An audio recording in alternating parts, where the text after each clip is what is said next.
শুভ সকাল বন্ধুরা, সবাই কেমন আছো? আশা করি সবাই ভালো আছো, আর আমিও অনেক ভালো আছি। আমি বন্দনা ব্লগ ইউটিউব চ্যানেলে সবাইকে জানাই স্বাগত।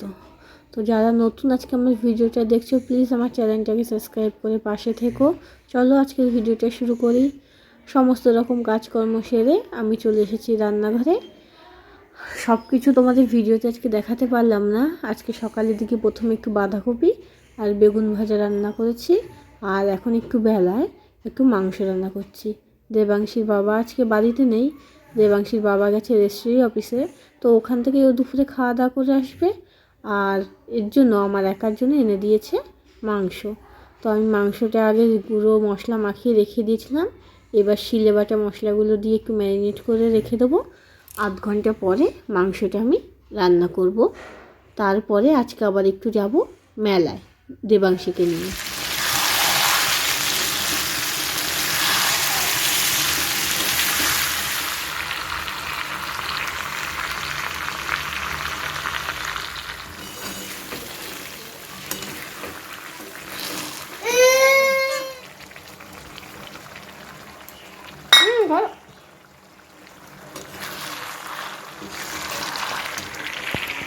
এটা কি করছিস? এখন বিকেলবেলা পাড়ায় একটা কাকিমা চাদর নিয়ে এসেছিল, সবাই রাখছিল। আমারও একটা চাদর খুব পছন্দ হলো, দাম খুব কম, আমিও নিলাম। হ্যাঁ, সুন্দর লাগছে, এটা সবগুলোই সুন্দর চাদর, একটা চাদর সুন্দর।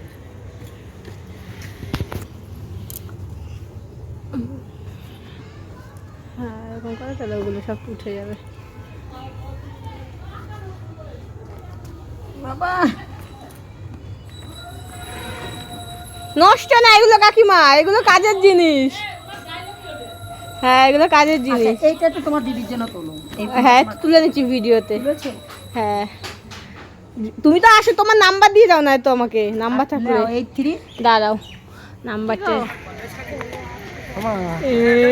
ক্যামেরা আছে তোমার।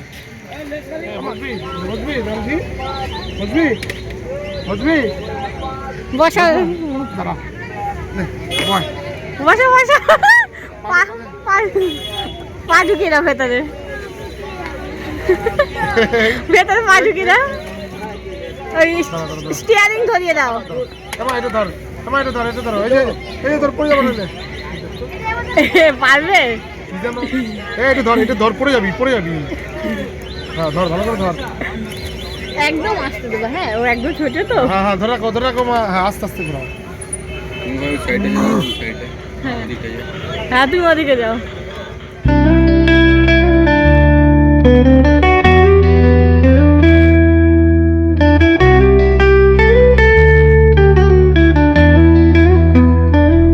দেখো, দেবাংশীর জীবনের ফার্স্ট রাইড এটা। প্রথমে তো আমি ভাবছিলাম ও ভয় পাবে, হয়তো পড়ে যায় যদি। তো প্রথমে ভয় লাগছিল, তারপর দেখি দেবাংশী আর নামতে চাইছিল না, ও কিন্তু খুব মজা করছিল। দেবাংশী, এই যে সোনা, মজা হচ্ছে তোমার? খুব মজা। এই যে ছোট সোনা, ছোট কুকি এটা। হ্যাঁ, ছোট কুকি।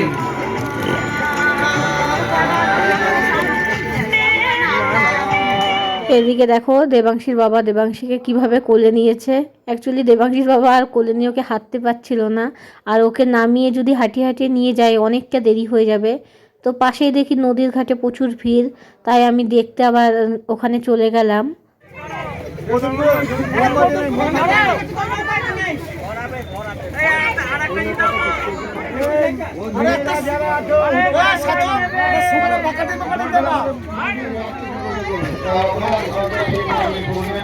তুমি একটা ইয়ে নাও, মোমবাতি ধরি নাও এখানে।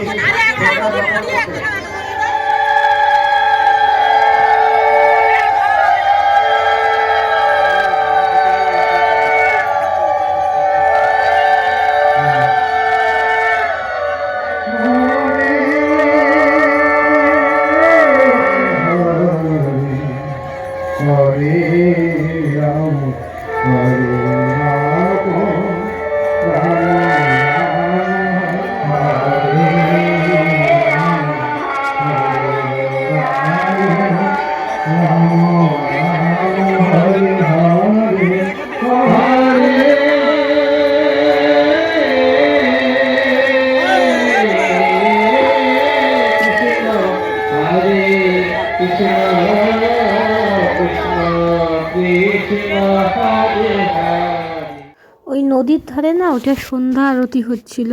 তো প্রত্যেক বছরই হয়তো হয়, নৌকোয় করে তোমার ভেলায় প্রদীপ ভাসিয়ে দেওয়া হয় জলে, দেখতে খুব সুন্দর লাগছিল। পুরো অন্ধকার জলের মধ্যে যখন প্রদীপগুলো সব জ্বলছিল।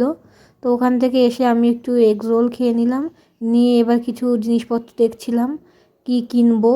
দেখে তো সবই ভালো লাগছিল, কিন্তু কেনার সময় না আমার আর ইচ্ছা করছিল না কিনবো, কারণ দেবাংশীকে কোলে নিয়ে জিনিসপত্র ট্রেনে বাড়িতে আনা খুবই অসুবিধা হবে। তো আমাদের বাড়ির সামনে একটা মেলা হবে, তখন আমি কিনবো ভাবলাম। আমেরিকান টুপি নিন 60 টাকায়, চশমা নিন 60 টাকায়, চায়না ফুলদানি নেবেন তাও 60 টাকায়, ফুলদানি সেট নিন 60 টাকায়, বাঁধানো ফটো নিন 60 টাকায়, অ্যালবাম সেট 60 টাকায়, ঝাড় ফুলদানি নেবেন 60 টাকায়, ঝাড় লাইট নিন 60 টাকায়। প্রত্যেক মেলাতেই দেখি এরকম একটা স্টল বসে, যেখানে ডিনার সেট থেকে শুরু করে কাপ প্লেট বিভিন্ন ধরনের কাচের জিনিস থাকে। তো সেটা দেখে কিন্তু আমার খুব পছন্দ হয়। তো এখান থেকে আমার নিতে অনেক কিছু ইচ্ছা করছিল, কিন্তু নেওয়া হয়নি। হ্যাঁ, ওইটা ভালো লাগছে না, অন্য একটা নেবো। কোনটা? দাঁড়াও দেখছি আমি। না না এইটাই ভালো লাগছে। না, ওইটা ভালো লাগছে না। কি বলে এটা ভালো লাগছে না বলো তো? এইটা ভালো লাগছে না, কেউ বলে শুনবে?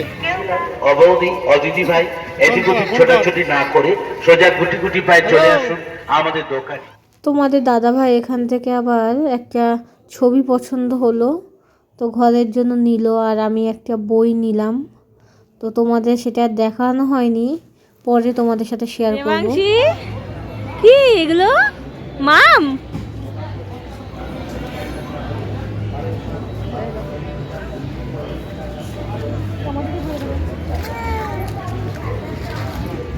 গান শোনাচ্ছ মাছকে তুমি, দেবাংশী? এ মাম্মাম, তুমি গান শোনাচ্ছ মাছকে? বসে পড়লা, ও গান শুনতে পারে না তো। আজকে দেখো পুরো আমি মাওবাদী হয়ে গেছি, একদম মাথায় বউ টুপি, গায়ে চাদর দিয়ে, শুধু আমার মুখটাই দেখা যাচ্ছে, আর কিছু না। তো তারপর আমি একটু ফুচকা খেয়ে নিলাম, আর দেবাংশীর বাবা তো খেয়েই যাচ্ছে, জানোই তো মেলা এসে শুধু খায়। প্রথমে মথুরা কেক খেলো, তারপর রোল খেলো, তারপর ফুচকা খেলো, খাওয়ার পরে আবার আচার খেলো 2 রকমের। খেয়ে তারপর এখন আমরা বাড়ির দিকে চলে যাচ্ছি। মেলা ঘোরা হয়ে গেছে, প্রথম দিনই অনেক ভিড় ছিল, জমজমাট ছিল, শেষ দিনে কোনো রকম ভিড় ছিল না। তো আস্তে আস্তে দেবাংশী ঘুমিয়েও গেছে। তারপরে রাতে দেখো আজকে মাংস রান্না করছিলাম আর রুটি করলাম। তো এই দিয়ে রাতে ডিনার করে ব্লগটা আজকে এখানেই শেষ করে দিলাম।